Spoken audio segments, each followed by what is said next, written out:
കൃഷ്ണ ഗുരുവായൂരപ്പ ശരണം. ഗുരുവായൂരപ്പൻ്റെ ഉച്ചപൂജ കഴിഞ്ഞു, നട തുറന്നു. അപ്പോൾ എല്ലാവർക്കും തൊഴാൻ വരണ്ടേ? എല്ലാവരും വരും കേട്ടോ. അന്ന് നല്ല തിരക്കാണ്. ഇന്ന് ചൊവ്വാഴ്ച എന്ന് പറഞ്ഞിട്ട് കാര്യമില്ല. സാധാരണ നമ്മൾ ചൊവ്വാഴ്ച തിരക്ക് കുറയുന്നല്ലേ പറഞ്ഞത്, പക്ഷെ അവധി ദിവസങ്ങളായതിൻ്റെ ഇതിലാന്ന് തോന്നുന്നുണ്ട്. നല്ല തിരക്കാണ്. ഏകദേശം അടയ്ക്കേണ്ട സമയം 2:30 കഴിഞ്ഞു, 2:45 കഴിഞ്ഞിട്ടാണ് ഇന്ന് ഇപ്പോൾ അടയ്ക്കാൻ കഴിഞ്ഞത്. അതുവരെയും ഭക്തജനങ്ങളുടെ തിരക്ക് തന്നെ. വളരെ തിരക്ക് എന്ന് പറഞ്ഞാൽ വളരെ തിരക്ക്. അത്രയും ചൊവ്വാഴ്ചകളിലൊന്നും ഇങ്ങനത്തെ തിരക്ക് ഉണ്ടായ കാര്യങ്ങൾ ഉണ്ടായിട്ടില്ല. അപ്പോൾ എന്തായാലും നമുക്ക് തൊഴാൻ പോവുക. ആദ്യം തന്നെ കിഴക്കേ നടയിലുള്ള ആ വലിയ ഗണപതി ക്ഷേത്രത്തിൽ പോയിട്ട് ഗണപതിയെ കണ്ടു തൊഴാം. വിഘ്നങ്ങളൊക്കെ അകറ്റാൻ വേണ്ടി പ്രാർത്ഥിക്കാം. അത് കഴിഞ്ഞ് നേരെ നമ്മുടെ ഗുരുവായൂരപ്പൻ്റെ ഗോപുര നട കഴിഞ്ഞ് കയറുക. അങ്ങനെ വരുമ്പോൾ ആ വാതിൽപ്പടിയുടെ അവിടെ എത്തിയിട്ട് അകത്തേക്ക് നോക്കാം. അങ്ങനെ അകത്തേക്ക് നോക്കുമ്പോൾ ആ ദീപപ്രഭകൾ ഇങ്ങനെ കാണാം. അതിനപ്പുറത്തേക്ക് നോക്കിയാൽ ഇടതുവശത്തായിട്ട് നമ്മൾ നാരായണീയം എഴുതിയ മേൽപ്പത്തൂരിനെ ഒന്ന് സ്മരിക്കുക. അതുപോലെ വലതുവശത്ത് നരസിംഹാവതാരം കാണിച്ചു കൊടുത്ത ആ തൂണൊന്ന് നോക്കിയിട്ട് സ്മരിക്കുക. അങ്ങനെ വലതേ സൈഡിലൂടെ ഇങ്ങനെ വരുമ്പോൾ അകത്തേക്ക് നോക്കി ഇങ്ങനെ തൊഴുതു വരിക. അങ്ങനെ തൊഴുതു വരുമ്പോൾ കാല് പിണച്ചു വെച്ച് നിൽക്കുന്ന കാൽത്തളകൾ കാണാനുണ്ട്. നല്ല സുന്ദരമായ കാൽത്തളകൾ കാണാനുണ്ട്. നല്ല കാലും കാണാനുണ്ട്. അങ്ങനെ നോക്കി നോക്കി വരുമ്പോൾ മുകളിലേക്ക് ഇങ്ങനെ പട്ട് ഞൊറിഞ്ഞെടുത്തിട്ടുണ്ട്. അങ്ങനെ നോക്കി വരുമ്പോൾ മാറത്തതാ ഒരു പൊന്നിൻ്റെ ഗോപി വെച്ചിട്ടുണ്ട്. അതുപോലെ ഓടക്കുഴൽ വിളിക്കുകയാണ് കേട്ടോ. 2 കൈ കൊണ്ട് ഓടക്കുഴൽ വിളിച്ച് നിൽക്കുന്ന ബാലഗോപാല സ്വരൂപമാണ് ഇന്ന് ശ്രീലകത്തെ. ചതുർബാഹുവായ നാരായണ വിഗ്രഹത്തിൽ ഇന്നത്തെ കളഭം കൊണ്ടുള്ള ഉച്ചപൂജ കളഭാലങ്കാരം ഓടക്കുഴൽ ഊതി നിൽക്കുന്ന വേണുഗോപാല സ്വരൂപമാണ്. അപ്പോൾ അങ്ങനെ നോക്കുമ്പോൾ നല്ല പൊന്നോടക്കുഴലാണ്. അതേപോലെ 2 കൈ കൊണ്ട് പിടിച്ചിട്ടാണ് ആ കൈവളകൾ ഇട്ടിട്ടുണ്ട്. അതേപോലെ അരയിൽ കിങ്ങിണി ചാർത്തിയിട്ടുണ്ട്. നല്ല കുഞ്ഞുണ്ടൊക്കെ ഇങ്ങനെ ആയിട്ട് ഇങ്ങനെ നന്നായിട്ട് കുറച്ച് വലിപ്പമൊക്കെ ഉണ്ടെന്നേ. ചെറിയ കുട്ടിയല്ല, കുറച്ച് വലിയൊരു കുട്ടിയായിട്ടാണ് നിൽക്കുന്നത് ശ്രീലകത്ത്. അങ്ങനെ നോക്കുമ്പോൾ കൈകളിൽ ഒക്കെ കൈവളകളുണ്ട്, തോൾവളകളുണ്ട്, ചെവിപ്പൂക്കളുണ്ട്. അതേപോലെ സ്വർണ്ണഗോപി ചാർത്തിയിട്ടുണ്ട്. പിന്നെ കവളത്തും 2 കുത്ത് വിട്ട മാതിരി കവളത്ത് 2 പൊന്നിൻ്റേതുണ്ട്. പിന്നെ മാങ്ങാമാല ഉണ്ട്. അതേപോലെ വളയം പോലത്തെ ഒരു മാല ഉണ്ട്. അങ്ങനെ പിന്നെ വലിയ 2 ഉണ്ടമാലകളുണ്ട്. തെച്ചി തുളസിയും വെളുത്ത പൂവായിട്ടുള്ള 2 എണ്ണം ഒരേപോലെ തന്നെ. അതിങ്ങനെ വിധാനമായിട്ട് ചാർത്തിയിട്ടുണ്ട്. പിന്നെ തിരുമുടി ഇങ്ങനെ കെട്ടിയിട്ടുണ്ട്. പീലിത്തിരുമുടി, പീലിയുണ്ട് കളഭം കൊണ്ടുള്ളത്. അതിനുമുണ്ട് തിരുമുടിമാലയുണ്ട്. തുളസിയും തെച്ചിയായിട്ടുള്ള 1 വെളുത്ത പൂവും തുളസിയായിട്ടുള്ള 1. അതേപോലെ വിധാനമായിട്ടൊരു 2-4 തുളസി മാലകൾ കാണാനുണ്ട്. മൊത്തത്തിൽ ആകെ കളഭം കൊണ്ടിന്നിങ്ങനെ അലങ്കാരം. നല്ല പൊന്നോടക്കുഴൽ പിടിച്ച് നിൽക്കുന്ന വേണുഗോപാല സ്വരൂപമാണ്. അപ്പോൾ എല്ലാവരും ഗുരുവായൂരപ്പൻ്റെ ഇന്നത്തെ സ്വരൂപം നോക്കിയിട്ട് ധ്യാനിക്കുക. ഹരേ കൃഷ്ണ എന്ന് വിചാരിച്ചിട്ട് തൊഴുക. അപ്പോൾ നമ്മളിപ്പോൾ ആ ഗുരുവായൂർ അമ്പലത്തിൻ്റെ ശ്രീകോവിലിന് മുന്നിലാണ്. എന്നെ ശ്രവിക്കുന്ന എല്ലാവരും ഇപ്പം നമ്മൾ ആ നിമിഷം ആ ഗുരുവായൂരപ്പൻ്റെ സന്നിധിയിലാണ് എന്ന് ചിന്തിച്ച് അങ്ങനെ പ്രാർത്ഥിക്കുക. അങ്ങനെ പ്രാർത്ഥിച്ച് തൊഴുതിട്ട് അങ്ങനെ ഇന്ന് ഉച്ചപൂജ ഉണ്ടായിരുന്നു. പഞ്ചഗവ്യ ആടലൊക്കെ ഉണ്ടായിരുന്നു. പഞ്ചഗവ്യമൊക്കെ കിട്ടി. വളരെ നന്നായിരുന്നു. അതേപോലെ ഉച്ചപൂജ ഉണ്ടായിരുന്നതെന്ന് കക്കാട് കൊച്ചോദിക്കനാണ്. അതുപോലെ കളഭാലങ്കാരം ഉണ്ടായിരുന്നത് പഴയം സുമേഷോദിക്കനാണ്. വളരെ നന്നായിട്ട് സുമേഷോദിക്കൻ ചാർത്തിയിട്ടുണ്ട് ഇന്നത്തെ ചാർത്ത്. അപ്പോൾ എല്ലാവരും കണ്ട് തൊഴുതോളൂ. ഇനി തൊഴുത് നമുക്ക് ഇറങ്ങാം.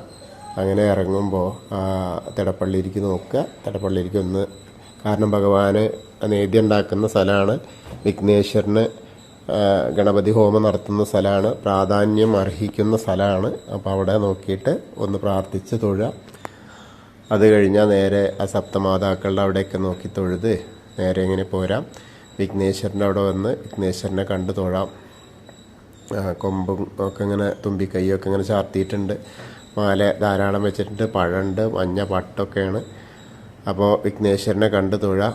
ഏകദന്തം മഹാകായം തപ്തകാഞ്ചന സന്നിപം ലംബോദരം വിശാലാക്ഷം വന്ദേഹം ഗണനായകം. അങ്ങനെ കണ്ടു തൊഴുത് സരസ്വതി ദേവിയുടെ അടുത്ത് പോവുക. സരസ്വതി നമസ്തുഭ്യം വരദേ കാമരൂപിണി വിദ്യാരംഭം കരിഷ്യാമി സിദ്ധിർഭവതു മേ സദാ. അങ്ങനെ തൊഴുത് ഇങ്ങനെ വരുമ്പോൾ ദശാവതാര രൂപങ്ങളൊക്കെ കാണാം. മേൽശാന്തിൽ അവിടെ എത്തുന്നതിൻ്റെ മുന്നേ തന്നെ മത്സ്യം, കൂർമ്മ, വരാഹം, നരസിംഹം വരെ അവിടെ ഉണ്ട്. അങ്ങനെ കണ്ട് തൊഴുത് മേൽശാന്തിൽ അവിടെ നിന്ന് പ്രസാദമൊക്കെ വാങ്ങി അനന്ത പത്മനാഭസ്വാമിയുടെ കണ്ടു തൊഴാം. അവിടെ അതാ നിറയെ തുളസി പൂക്കൾ ഇങ്ങനെ വിധാനമായിട്ട് ചാർത്തിയിട്ടുണ്ട്. അനന്തശായിയുടെ മുകളിലുണ്ട്. അങ്ങനെ ഇന്നലെ ശ്രീകോവിലിനകത്തും പുറത്തും അനന്തശായിയായ രൂപമായിരുന്നു. ഇന്ന് ഓടക്കുഴൽ വിളിച്ചു നിൽക്കുന്ന പൊന്നുണ്ണിയാണ്. അങ്ങനെ നമ്മൾ ശ്രീകോവിലിന് പുറകുവശത്തായിട്ട് സാഷ്ടാംഗം നമസ്കരിക്കുക. പിന്നീട് അങ്ങനെ വരുമ്പോൾ ഇന്നിപ്പോൾ കുറച്ച് നേരം ആ മുരുകൻ്റെ അവിടെയൊക്കെ തുറന്നു വെച്ചിട്ടുണ്ട്. അപ്പോൾ അവിടെയൊക്കെ പോയി തൊഴുക. ഭസ്മം കൊണ്ട് അലങ്കരിച്ചിട്ടുണ്ട്.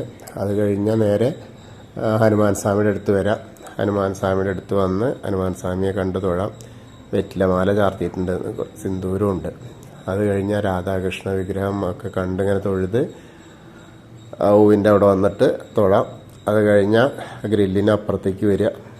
അവിടെ വന്നാൽ കൽപ്പകവൃക്ഷത്തിൻ്റെ ചുവട്ടിലിരിക്കുന്ന നമ്മുടെ താമരക്കണ്ണനെ കണ്ടു തൊഴാം. അങ്ങനെ കണ്ടു തൊഴുത് മണിക്കിണർ കണ്ടു തൊഴാം. അതുപോലെ നമ്മുടെ കണ്ണൻ നൃത്തം ചെയ്യുന്ന നൃത്ത അറയിലേക്ക് നോക്കിയാൽ കണ്ണൻ അവിടെ കിടാവിളക്കുണ്ട്. കണ്ണൻ അവിടെ നൃത്തം ചെയ്യുന്നതായിട്ട് നമുക്കിങ്ങനെ സങ്കല്പിക്കാം. അങ്ങനെ തൊഴുത് നേരെ കുറൂരമ്മയുടെ അവിടെയൊക്കെ കണ്ടു തൊഴാം. അങ്ങനെ വടക്കേ നടയിലൂടെ പുറത്തേക്ക് ഇറങ്ങാം. അങ്ങനെ ഇറങ്ങുമ്പോൾ പ്രസാദം ഒക്കെ അവിടുന്ന് വാങ്ങാം. അത് കഴിഞ്ഞാൽ നമുക്ക് എടത്തരികത്തുകാവിലെ ഭഗവതീനെ കാണാൻ പോവാം. അങ്ങനെ അവിടെ വരുമ്പോൾ അവിടെ അതാ നല്ല അതിസുന്ദരിയായിട്ടാണ് ഭഗവതി ഇരിക്കുന്നത് കേട്ടോ. നല്ല വലിയ പൊട്ടൊക്കെ ആണ് വെച്ചിട്ടുണ്ട്. നല്ല മഞ്ഞ പട്ടും ചുവന്ന പട്ടും ഒക്കെ ഇങ്ങനെ ഉടുത്തിട്ട് ധാരാളം മാലയൊക്കെ അണിഞ്ഞിട്ടാണ് വളരെ സുന്ദരിയായിട്ടാണ്. ഇപ്പോൾ രാത്രിയൊക്കെ എഴുന്നള്ളിപ്പം ഇതൊക്കെയുള്ള കാരണം അത്യാവശ്യം നല്ല എന്താ പറയുക ഭക്തിപ്രധാനമായിട്ടുള്ള അവസ്ഥയിലാണ് ഭഗവതി ഇരിക്കുന്നത്. ഭക്തരെ അനുഗ്രഹിക്കാനായിട്ട് തന്നെ ഇരിക്കുക എന്നുള്ള അവസ്ഥയിലാണ്. അപ്പോൾ അവിടെ ഇരുന്നിട്ട് തൊഴ. സർവമംഗളമാംഗല്യേ ശിവേ സർവാർത്ഥ സാധികേ ശരണ്യേ ത്രയംബകേ ഗൗരി നാരായണി നമോസ്തുതേ. അങ്ങനെ അമ്മയെ കണ്ട് തൊഴുത് അങ്ങനെ പുറത്തേക്ക് തിരിഞ്ഞ ആ മമ്മിയൂരപ്പനെ കണ്ട് തൊഴാം. മമ്മിയൂരപ്പനെ കണ്ട് തൊഴുത് നമശിവായ നമശിവായ നമശിവായ എന്നുള്ള പഞ്ചാക്ഷരി മന്ത്രം ജപിക്കുക. അത് കഴിഞ്ഞാൽ നേരെ കൊടിമരത്തിൻ്റെ അവിടേക്ക് ഇങ്ങനെ വരാം. ഇപ്പോൾ ഏകാന്തമായിട്ട് വിട്ട കാരണം, കൊടിമരം വഴി വിട്ട കാരണം അവിടെയൊക്കെ ഗ്രില്ലാണ്. എന്നാലും അതിൻ്റെ അപ്പുറത്തു കൂടെ വന്ന് നമുക്കൊരു നോക്ക് കൂടി ശ്രീകോവിലിൻ്റെ അവിടേക്ക് വന്ന് തൊഴാം. അങ്ങനെ തൊഴുത് നമ്മുടെ വേണുഗോപാലിനെ ഒന്നുകൂടി കണ്ട് അങ്ങനെ കൂത്തമ്പലത്തിലേക്ക് വരാം. കൂത്തമ്പലത്തിൻ്റെ അവിടെ നിന്നും കണ്ടു തൊഴാം. അതേപോലെ അയ്യപ്പസ്വാമിയുടെ അടുത്ത് വരാം. അയ്യപ്പസ്വാമിനെയും കണ്ടു തൊഴാം. ഭൂതനാഥ സദാനന്ദ സർവഭൂതദയാപര രക്ഷ രക്ഷ മഹാബാഹോ ശാസ്തേ സ്തുഭ്യം നമോ നമ. അങ്ങനെ കണ്ടു തൊഴുത് വലം വെച്ച് പോരാം. അങ്ങനെ വന്ന് നേരെ പടിഞ്ഞാറ് നടയിലെത്തിയാൽ ആ ദീപസ്തംഭവും കൊടിമരമൊക്കെ കാണാം. അവിടെയും വേണുഗോപാല സ്വരൂപത്തിലാണ്. അപ്പോൾ നമ്മൾ ഇന്നത്തെ ഗുരുവായൂരപ്പൻ്റെ ഉച്ചപൂജയും കളഭാലങ്കാരമൊക്കെ ദർശിച്ചു. എല്ലാവരും ദർശിച്ച ആ ഒരു അനുഭവം ഉണ്ടാവട്ടെ. കൃഷ്ണായ വാസുദേവായ ഹരയേ പരമാത്മനെ പ്രണതക്ലേശനാശായ ഗോ